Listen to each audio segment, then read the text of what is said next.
আসসালামু আলাইকুম দর্শক, আমন্ত্রণ জানাচ্ছি beyond border sports presents the analyst angle powered by rabbit hole BD. দর্শক, গত সপ্তাহে ওয়ার্ল্ডের যে খেলাগুলো আপনারা দেখেছেন, আপনাদের কাছে হয়তো জানার আগ্রহ আছে যে খেলাগুলোর পিছনে কি কি অ্যানালাইসিস কাজ করেছে কিংবা এই দলগুলো আর কতটুকু ভালো করতে পারত। এইসব বিচক্ষণ কিংবা এইসব বিশ্লেষণ নিয়ে আমাদের সাথে স্টুডিওতে আছেন সার্টিফাইড পারফরমেন্স অ্যানালিস্ট আমির একজন প্রতীক ভাই। প্রতীক ভাই কেমন আছেন? ভালো আছে আলহামদুলিল্লাহ। ফুটবল বিশ্বকাপের এই মৌসুমে কিন্তু আমরা দেখছি যে ক্রিকেটের কিন্তু জমজমাট লড়াই চলছে। আপনি যদি বলি যে অলমোস্ট 4 থেকে 5টা ইন্টারন্যাশনাল গেম চলছে, কিংবা এই টিমেরও কিন্তু অনেকগুলো লড়াই চলছে। বাংলাদেশেও কিন্তু জিম্বাবুয়ে খেলছে এই টিমের সাথে, শ্রীলঙ্কাতেও ইন্ডিয়া খেলছে। সো ওভারঅল আবার যে ইন্টারন্যাশনাল যে উইমেন্স টুর্নামেন্ট যেটা চলছে T20, সব মিলে কিন্তু একদম জমজমাট ক্রিকেট এবং ফুটবলের একটা মৌসুম চলছে। তো শুরুতে আমরা যদি অ্যানালিস্ট অ্যাঙ্গেলের সঙ্গে শুরু করি, যেখানে বাংলাদেশ এবং অস্ট্রেলিয়া সিরিজ কিন্তু ওডিআই সিরিজ বাংলাদেশ সাথে নিজেদের করে নিয়েছে, এবং আমরা দেখেছি যে T20 সিরিজের ফার্স্ট T20টাতে বাংলাদেশ হেরেছে, এবং মোটামুটি যদি বলি যে বিপরীত চিত্র আমরা দেখেছি T20 ওয়ানডের ক্ষেত্রে। এই সিরিজটা নিয়ে যদি আপনার কাছে জানতে চাওয়া হয়, বাংলাদেশের ওডিআই সিরিজের পারফরমেন্স এবং T20 সিরিজের ফার্স্ট ম্যাচ নিয়ে আপনার কাছে অবজারভেশন কি মনে হয়? ওডিআই সিরিজের পারফরমেন্সটা এক্সপেক্টেড ছিল। আমরা আসলে সবাই আশা করছিলাম যে বাংলাদেশ সিরিজটা জিতবে, এবং আসলে এটা ক্লিন সুইপ হওয়া উচিত ছিল। যেই টার্গেটটা আমরা পোস্ট করেছিলাম, এখান থেকে আসলে অস্ট্রেলিয়াকে বোল আউট করা উচিত ছিল, আমাদের বোলিং অ্যাটাক যেটা ছিল। এবং শরীফুল ইসলাম যখন একাই 6টি উইকেট তুলে নেয়, ইট ইন্ডিকেটস যে বাকি বোলার ওই দিন খুবই আন্ডার পারফর্ম করেছেন। এলস আসলে ম্যাচটা আমাদেরই হতো। এবং সবশেষে তানজিদ তামিমের ক্যাচ ড্রপটা, ওটাও যদি ধরতাম তাহলে হয়তো আমরা ক্লিন সুইপ করতে পারতাম এবং একটা হিস্ট্রি হতো। ওডিআই ফরম্যাটে অস্ট্রেলিয়াকে হোয়াইট ওয়াশ কোনো প্রতিপক্ষের পক্ষে করাটাই খুব মুশকিল। এবং এখানে কিন্তু তাদের দলটা একদম খারাপ হচ্ছিল না, মোটামুটি ফুল স্ট্রেন্থ স্কোয়াডটা নিয়ে এসেছিল, apart from 2-3 bowler, Mitchell Marsh কিংবা ট্রেভিস হেডের কথা যদি, হ্যাঁ, বা আমরা যদি বোলিং এর ক্ষেত্রে বলি Mitch Starc, Pat Cummins, Hazlewood, এই কয়েকজন প্লেয়ার বাদে বাদ বাকি রিসেন্ট টাইমে কিন্তু স্কোয়াডে খেলে না। এবং চ্যাম্পিয়ন্স ট্রফিতে অস্ট্রেলিয়া কিন্তু এর চেয়ে খর্বশক্তির বোলিং অ্যাটাক নিয়ে খেলেছে। সো আসলে বিগ চান্স মিসড। এবং T20 সেটআপে যেটা আমার আশঙ্কা হচ্ছিল বাংলাদেশের ক্ষেত্রে, আমরা বারে বারে দেখে থাকি যখন আপনি একটু হাই অন কনফিডেন্স থাকবেন, you are going to hard at the top. এবং বাংলাদেশ কিন্তু আসলে কালকে এটাই করেছে। ফার্স্ট পাওয়ার প্লেতে একটা ভালো স্টার্ট হওয়ার পরবর্তীতে উইকেট যখন ব্যাটসম্যানরা বুঝতে পারলো যে উইকেটটা স্লো, এবং এরকম একটা কিন্তু প্ল্যান থাকে যে 20 ওভারে আপনি যখন ফার্স্টে ব্যাটিং করতে নামবেন, মানসিকভাবে একটা টার্গেট কিন্তু টিম মিটিং এ সেট করে দেওয়া হয় যে অ্যারাউন্ড 170 to 180 বা এরকম টোটাল নিয়ে আমরা এটা টার্গেট করে ব্যাট করতে নামবো। কিন্তু যখন আপনি দেখবেন যে উইকেটটা যেমন এক্সপেক্টেড ছিল ওরকম অ্যাটিটিউড করছে না, সেক্ষেত্রে কিন্তু আপনাকে একটু ডিসিশনটা চেঞ্জ করতে হবে, একটু রোয়েশ হয়ে খেলা, যেটা রোয়েশ হয়ে খেলা বা প্ল্যান বি তে যাওয়া, যেহেতু 170 180 হচ্ছে না বা এটা ওই ধরনের উইকেট না, লেটস গো ফর 150 to 160। আমার মনে হয় এই টার্গেটটা বাংলাদেশ যদি গতকালকে করতে পারতো বা কন্ডিশনের সাথে নিজেদের একটু বেটার ওয়েতে অ্যাডাপ্ট করাতে পারতো, আমরা হয়তো T20 সিরিজের প্রথম ম্যাচটা জয় দিয়ে শুরু করতে পারতাম। কজ আপনি দেখবেন যে অস্ট্রেলিয়ার কিন্তু 6টি উইকেট পড়েছিল এই রান সংগ্রহ করতে গিয়ে। তো আমি আশা করব কম ছিল নেক্সট T20 আইতে বাংলাদেশ একটু বেটার প্ল্যানিং এবং এক্সিকিউশন নিয়ে মাঠে আসবে। আমরা একটু ওডিআই সিরিজের বেস্ট পারফরমেন্স নিয়ে একটু কথা বলতে চাই। সেখানে আমরা দেখেছি ব্যাটসম্যান বোলার সবাই কিন্তু মোরালেস কন্ট্রিবিউট করেছে, এবং 4 বছর পরে টিমে এসে man of the series Mosaddek Hossain Saikat. আমি জাস্ট এই ব্যাপারটা একটু আপনার কাছে জানতে চাই যে বাংলাদেশের এখনকার যারা স্কোয়াডে আছেন, T20 বলেন, ওয়ানডে বলেন, এরকম কি কোনো পারফর্মার আছেন কিনা বাইরে, যাদেরকে মোসাদ্দেকের মতো হয়তো হ্যান্ড পিক করে যদি আনা হয়, সেক্ষেত্রে হয়তো টিমের রেজাল্টটা একটু বেটার হতে? না, খুব বেশি নেই বাংলাদেশে আসলে অতটা না, যেটা আমরা ইন্ডিয়া বা অস্ট্রেলিয়ার ক্ষেত্রে দেখে থাকি।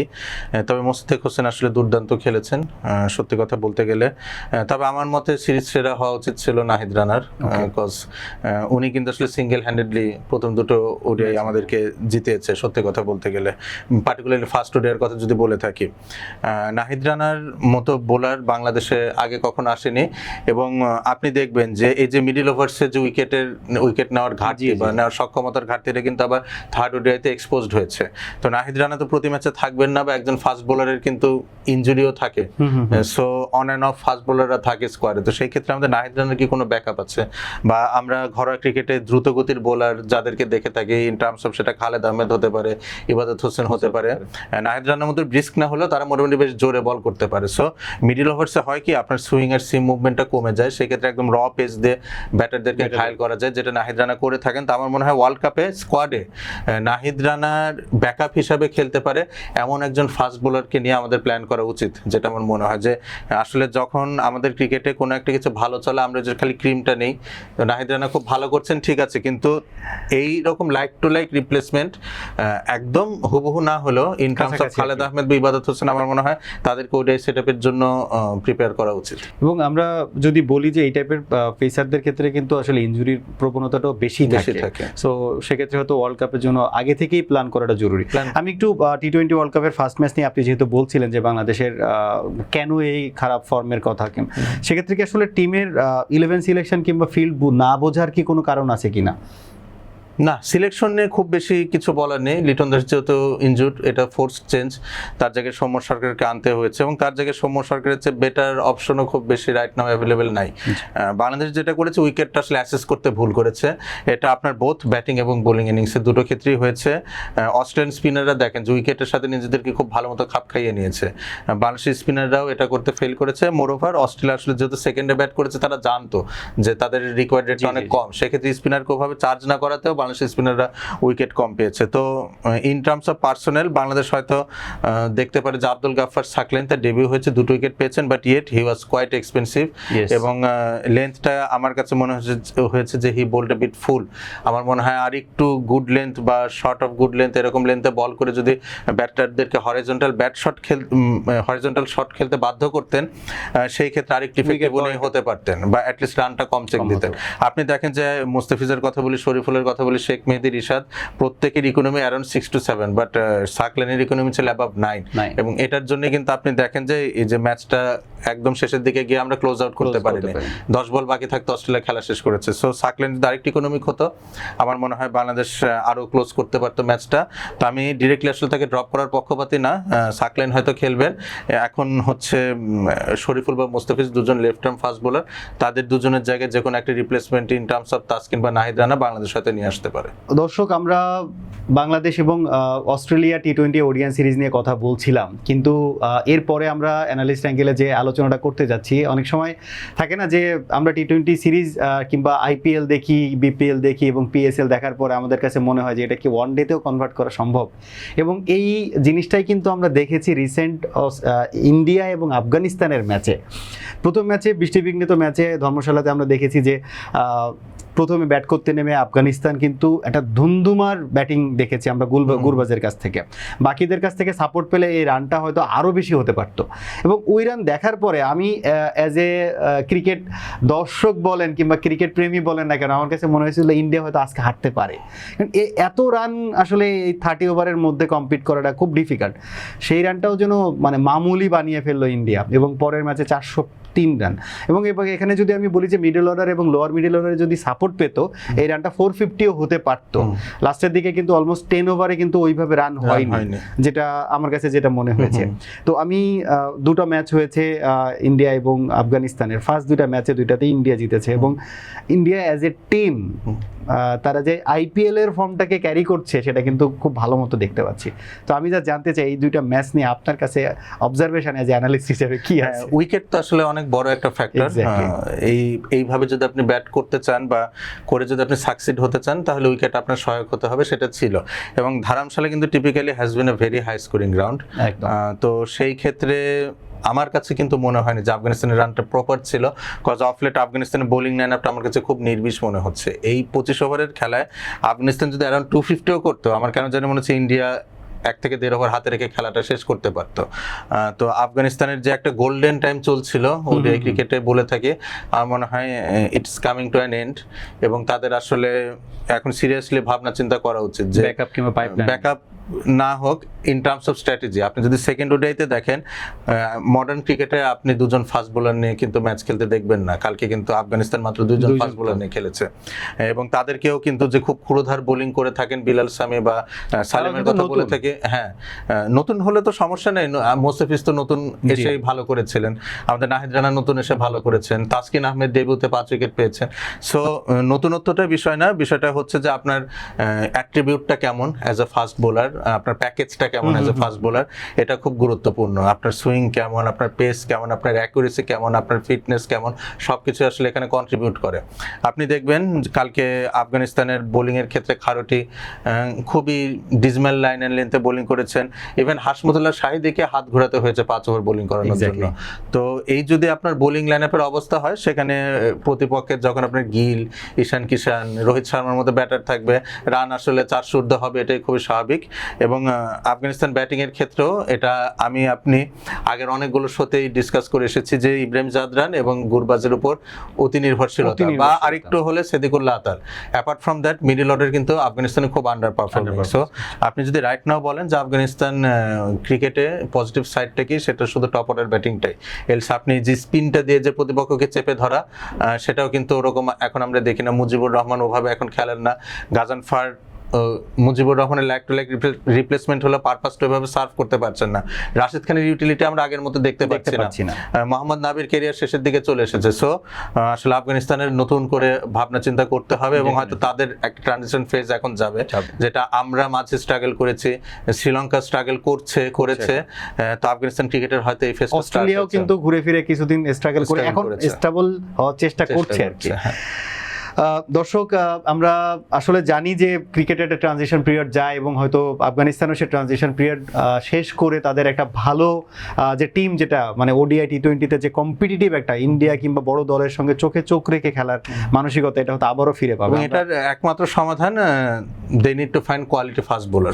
কোয়ালিটি ফাস্ট বোলার ছাড়া আপনি লম্বা পরিসরের যে ক্রিকেট, আমরা এখন ওডিআইকেও একটু লম্বা পরিসরের ক্রিকেটই বলে থাকি, এখানে আপনার ভালো করা খুব মুশকিল। দেখেন একটা সময় কিন্তু আমাদের স্পিন অ্যাটাক খুব ভালো ছিল, তারপরও আপনি দেখেন যে স্পেসিফিকলি যদি বলি লেফট আর্ম অর্থোডক্স, হ্যাঁ, একসাথে মোহাম্মদ রফিক, সাকিব আল হাসান, আব্দুর রাজ্জাক খেলেছেন, এবং তারা কিন্তু খুবই সফলও ছিলেন অ্যাজ বোলার্স। তারপরে দেখেন বাংলাদেশের ওই রিজিমে সাফল্য কিন্তু খুব বেশি না। হোয়ারাস যখন ফাস্ট বোলিং সেটআপটা ভালো হয়েছে, তখন কিন্তু দেখবেন যে সাফল্যের গ্রাফটা আস্তে আস্তে উপরে উঠতে শুরু করেছে। সো আফগানিস্তানের জন্য এটাই আমার সাজেশন, যদি তারা ওয়ার্ল্ড ক্রিকেটে আরেকটু বেটার পজিশন নিজেদেরকে নিতে চায়, তাদেরকে আসলে বেশ কিছু ফাস্ট বোলার্স বের করতে হবে। আগে একটা সময় আমরা দেখেছি নাভিনুল কিন্তু ভালো লিড করছেন, কিন্তু ওই জায়গাগুলোতে কিন্তু আসলে এর পরের প্রজন্মকে আমরা ওইভাবে দেখছি না। নাভিনুল হক ধরেন fast bowler, but true fast bowler যেটা আমরা বলে থাকি, ওরকম অ্যাট্রিবিউটস কিন্তু নাভিনুল হকের মধ্যেও ঘাটতি রয়েছে, ফাজল হক ফারুকের মধ্যেও ঘাটতি রয়েছে। ধরেন আপনি বাংলাদেশে তাসকিন আহমেদ বা নাহিদ রানা, তারা যে ধরনের বোলিং করে, ইন্ডিয়াতে আর্শদীপ, সিরাজ বা বুমরা যেই টাইপের বোলার, ইভেন শ্রীলঙ্কাতে যদি যাই দুষ্মান্তা চামিরা, এই টাইপের বোলারদের কিন্তু অভাব রয়েছে আফগানিস্তানে। এই স্পটটা আমার মনে হয় তাদেরকে ইমিডিয়েটলি অ্যাড্রেস করে কাজ করতে হবে। প্রতীক ভাই, আমরা সবসময় বলে থাকি যে বাংলাদেশ এখন পেস ইউনিটে ওয়ার্ল্ডে, মানে যদি বলি যে চোখে চোখ তুলে বল করার মতো একটা টিম হিসেবে খেলছে, এবং এই বাংলাদেশের এই যে পেস ইউনিটটা অনেক বেশি এক্সপেন্সিভ, যদি বলি যে এক্সপেরিয়েন্সড হয়েও গেছে। এবং এর সাথে যদি আমরা বলি যে সবসময় পেস বোলারদের নিয়ে আমরা ইংল্যান্ডকে সবসময় প্রায়োরিটাইজ করছি, অস্ট্রেলিয়াকে প্রায়োরিটাইজ করছি, কিংবা সবসময় আমরা দেখেছি যে ভালো পেস ইউনিট নিয়ে খেলতে পাকিস্তানকে। ইন্ডিয়া মাঝে মাঝে হয়তো লাস্ট 5 ইয়ার্সের কথা আপনি বলেন যে 5 ইয়ার্সে ভালো খেলছে তারা পেস বোলারদের নিয়ে। তো আমার কাছে একটা জিনিস জানার জন্য, যে অনেক সময় থাকে না যে আমরা কোনো দেশে দেখি আসলে পেসারদের ওইভাবে পেসার উঠে আসছে না। একটা সময় কিন্তু বাংলাদেশে এরকম ভালো কোনো পেসার ছিল না, হয়তো মাশরাফি এক প্রান্ত থেকে বল করেছেন, কখনো রুবেল হোসেন খেলতে দেখেছি, কোনো শফিউল ইসলামকে খেলতে দেখেছি, কিন্তু রিসেন্ট টাইমের এই ফর্ম এবং এই যে বোলিং সেট আপটা, এটা কিন্তু বাংলাদেশের ওয়ান অফ দ্য বেস্ট যদি বলি যে মানে পেস বোলার ইউনিট হিসেবে। তো পেস বোলারদের আজকের এইখানে আসার পিছনে, কিংবা অন্য যে দেশগুলো এইখানে পেসারদেরকে মানে গ্লোবাল ইন্টারন্যাশনাল ফিল্ডে তাদেরকে কম্পিট করাচ্ছে, এই জায়গাগুলোতে আসলে কতটুকু ইফেক্টিভলি যদি বলি ওয়েদার, এনভায়রনমেন্ট কিংবা হচ্ছে পিচ, গ্রাউন্ড, সব কিছু কতটুকু মানে ইফেক্ট ফেলে, আপনার কাছে কি মনে হয়? অবশ্যই প্রতিটা ফ্যাক্টরি এখানে গুরুত্বপূর্ণ ভূমিকা রয়েছে। তার চেয়ে সবচেয়ে বড় কথা আমার মনে হয় প্রোগ্রেসিভ থিঙ্কিং, যেটা এই রেভলিউশনটা বাংলাদেশ ক্রিকেটে হয় 2015 ওয়ার্ল্ড কাপে হাতুড়ি সিংহের অধীনে, যখন আমরা অস্ট্রেলিয়াতে খেলতে গেলাম। আমরা তখন দেখবো যে স্কোয়াডে 3 জন ফাস্ট বোলার নিয়ে আমরা খেলেছি, মানে মেইন 11-এ, মানে সাহস দেখানো আর কি, এবং কন্ডিশনের সাথে মানিয়ে যে স্কোয়াডটা সাজানো, যে কন্ডিশন এটা ডিমান্ড করে, তাহলে আমি 3 জন ফাস্ট বোলার এবং 1 জন স্পেশালিস্ট স্পিনার খেলাবো বা বা ব্যাটিং অলরাউন্ডার খেলাবো, যেটা হয়েছিল 2015 ওয়ার্ল্ড কাপে। আরাফাত সানিকে কিন্তু খুব বেশি ম্যাচ খেলানো হয়নি, আপনি মনে করে দেখবেন আর কি। তো এই যে চিন্তা ভাবনার পরিবর্তনটা আমার মনে হয় এটা সবচেয়ে বেশি দরকার। কজ 2011 ওয়ার্ল্ড কাপ যেটা ছিল সেটা আমাদের দেশের মাটিতে হওয়া সত্ত্বেও কিন্তু আমরা ওভাবে পারফর্ম করতে পারিনি। তার মূল কারণ আমার কাছে মনে হয়েছে যে স্পিনারদের উপর অতিরিক্ত নির্ভরশীলতা। লেফট আর্ম স্পিন, এই যে সাকিব আল হাসান, আব্দুর রাজ্জাক, এমন সময় 2-3 জনকেও আমরা খেলতে দেখেছি, একসাথে খেলেছে। সোহরাওয়ার্দী শুভ, সাকিব আল হাসান, আব্দুর রাজ্জাক খেলিয়েছি আমরা। তো সেই জায়গা থেকে বের হয়ে আসা, আমার মনে হয় এই মেন্টাল ব্যারিয়ারটা এক্সিট করা এটা সবচেয়ে ইম্পর্টেন্ট। এর পাশাপাশি যখন আপনার মাঝে থিঙ্কিংটা আসবে যে এটা পসিবল বা ফাস্ট বোলিং ইউনিটটাকে গ্রো করাতে হবে, তখন আপনি আসবেন যে কন্ডিশনে আপনার বাংলাদেশের সেট আপগুলো কেমন, উইকেটগুলো ফাস্ট বোলিং কন্ডিসিভ কিনা। তখন কিন্তু আস্তে আস্তে চেঞ্জ করা হয়েছে। বগুড়ার উইকেটে ফাস্ট বোলিংকে স্যুট করে, সিলেটের যে নতুন উইকেট হয়েছে সেখানে পেসাররা ভালো করছেন, এবং ফলশ্রুতিতে দেখবেন যে ঘরোয়া ক্রিকেটে কিন্তু ফাস্ট বোলারদের পারফরমেন্সটা ঊর্ধ্বমুখী হয়েছে। এবং রিসেন্ট টাইমে আপনি দেখেন যে এই যে ফাস্ট বোলিং এর উন্নতির জন্য কিন্তু পাকিস্তানের বিরুদ্ধে আমরা ব্যাক টু ব্যাক 4টা টেস্ট ম্যাচ জিতেছি।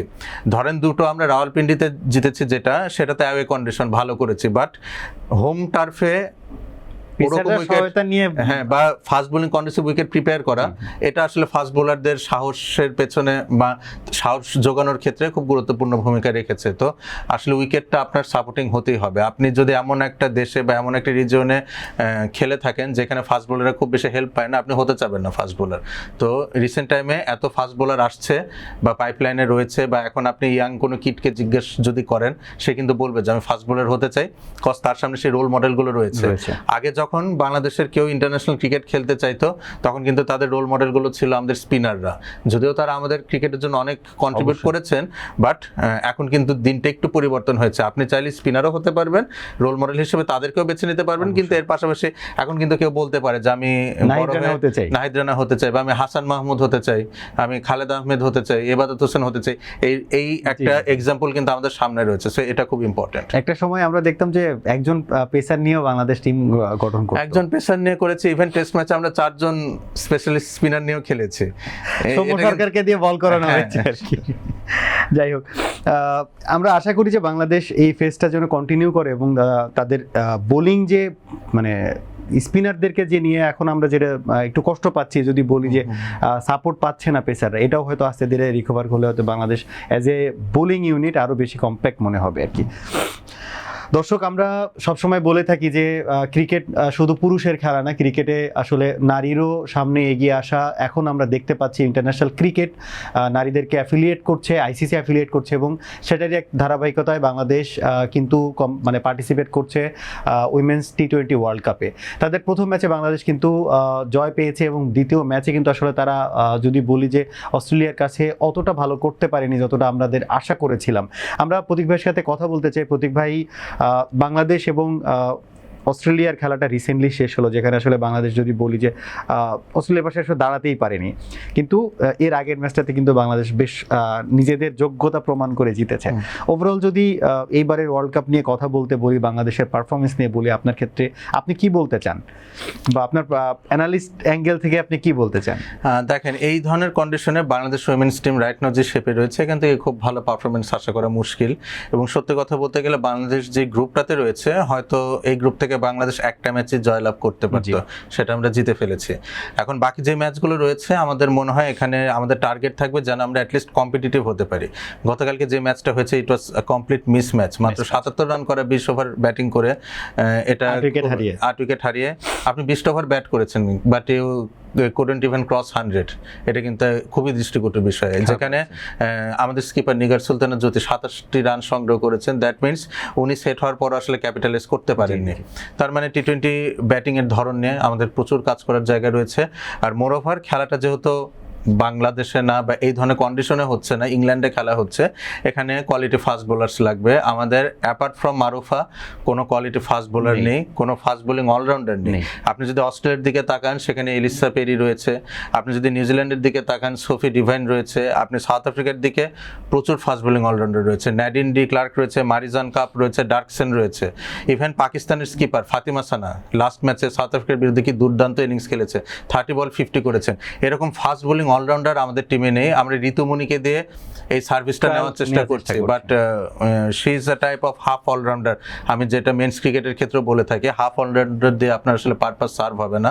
তো বাংলাদেশ, ওই যেটা আমি মেন্স ক্রিকেটের ক্ষেত্রে বলছিলাম, আফগানিস্তানের ক্ষেত্রে বিশেষ করে, যে আপনি যদি নিজেকে প্রতিষ্ঠিত করতে চান ইন্টারন্যাশনাল এরিনাতে, আপনার কোয়ালিটি ফাস্ট বোলার্স থাকতে হবে, এবং এটা একজন দুজন না, চোখে 2 থেকে 3 জন থাকতে হবে, এবং আপনার এটার বেঞ্চ স্ট্রেন্থটা ক্যারি করতে হবে।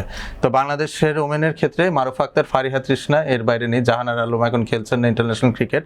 আমার মনে হয় জাহানারা আলমকে আমরা বেশ মিস করছি লাস্ট 1 থেকে 1.5 বছর ইন্টারন্যাশনাল ক্রিকেটে।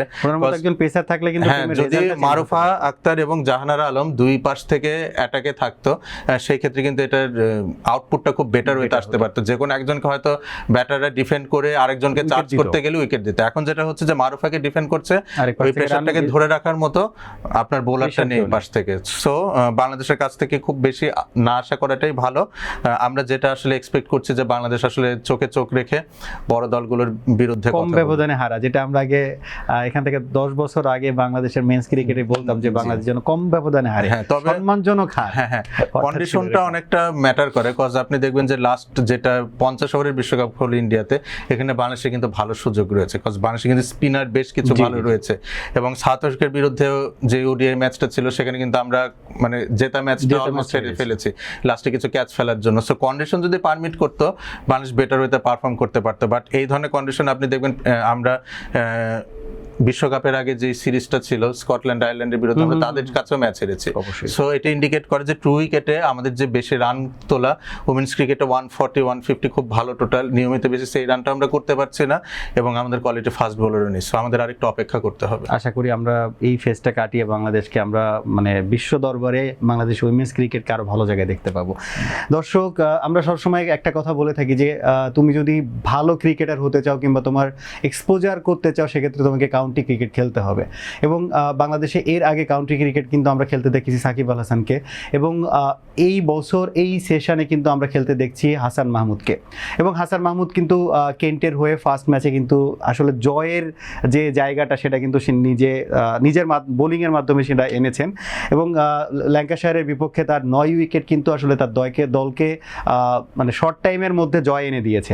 তো প্রতীক ভাই, আমরা বিয়ন্ড বর্ডার্সের পক্ষ থেকে আসলে হাসান মাহমুদের এই ফেজটা উইশ করতে চাই, কংগ্রাচুলেট করতে চাই, এবং আপনার কাছে জানতে চাই বাংলাদেশের বোলারদেরকে আর কাকে আপনি ওখানে দেখতে চান, কিংবা তার যে পারফরমেন্সটা ছিল ফার্স্ট ইনিংসে 3 উইকেট এবং সেকেন্ড ইনিংসে 6 উইকেট, এটাকে কতটুকু আপনি স্ট্যান্ডার্ড মনে করেন, কিংবা মনে করেন যে তার ডেবিউটা কতটুকু ভালো হলো? না, দুর্দান্ত। আসলে সত্যি কথা বলতে গেলে কাউন্টি ক্রিকেট খেলা যে কোনো ক্রিকেটারের জন্য সৌভাগ্যের বিষয়। এবং আপনি দেখবেন যে ইন্ডিয়ান ক্রিকেটাররা, তারা যদি দেশের বাইরে কোনো একটা লিগ খেলে থাকে, সেটা কিন্তু কাউন্টি ক্রিকেট খেলে। আপনি পূজারাকে দেখবেন খেলতে, একসময় সৌরভ গাঙ্গুলি, রাহুল দ্রাবিড়ও কিন্তু কাউন্টি ক্রিকেট খেলেছেন। সো অনেক বড় প্রাপ্তি সাকিব আল হাসানের পরে। এই প্রথম কোন ক্রিকেটার কাউন্টি ক্রিকেটের মানে টেস্ট ফরম্যাটটা খেলছেন। এবং সাকিব আল হাসান আসলে একাধিক দলের হয়ে খেলেছেন, উস্টারশায়ারের হয়ে খেলেছেন, উনি সারের হয়ে খেলেছেন। হাসান মাহমুদ কেন্টে যোগদান করেছেন, এবং উনি কিন্তু বলেছিলেন ম্যাচ শুরুর আগে ওনার স্বপ্ন 5 উইকেট নেওয়া কাউন্টির প্রথম ম্যাচে, এবং সেকেন্ড ইনিংসে কিন্তু উনি 6টি উইকেট পেয়েছেন। এবং অনেকে হয়তো বলাবলি করবে যে ইন্টারন্যাশনাল ক্রিকেট না, বা এখানে ব্যাটারদের কোয়ালিটি কেমন ছিল। আমি তাদের জন্য বলতে চাই, ল্যাঙ্কাশায়ারে কিন্তু বেন ম্যাকডারমট, লিয়াম লিভিংস্টোনের মতো ব্যাটাররা ছিল, এবং ওনাদেরকে ডিসমিস করে কিন্তু হাসান মাহমুদের সাফল্য অর্জন করেছেন। সো অনেক শুভকামনা হাসান মাহমুদের প্রতি। এবং আমি চাই যে বাংলাদেশের বিশেষ করে ফাস্ট বোলার এবং টপ অর্ডার ব্যাটার, এখান থেকে বেশ কিছু প্লেয়ার আসলে কাউন্টি ক্রিকেট খেলুক। কজ এই যে নতুন বলে মুভমেন্টের বিরুদ্ধে স্ট্রাগল করা, বা ফরেন কন্ডিশনে ফাস্ট বোলিং এর বিরুদ্ধে আমাদের ব্যাটারদের স্ট্রাগল করা, সেক্ষেত্রে যদি মুমিনুল হক কাউন্টি খেলার সুযোগ পান, আমি খুবই খুশি হব। সাদমান ইসলাম যদি কাউন্টি খেলার সুযোগ পান, আমি দেখলে খুশি হব।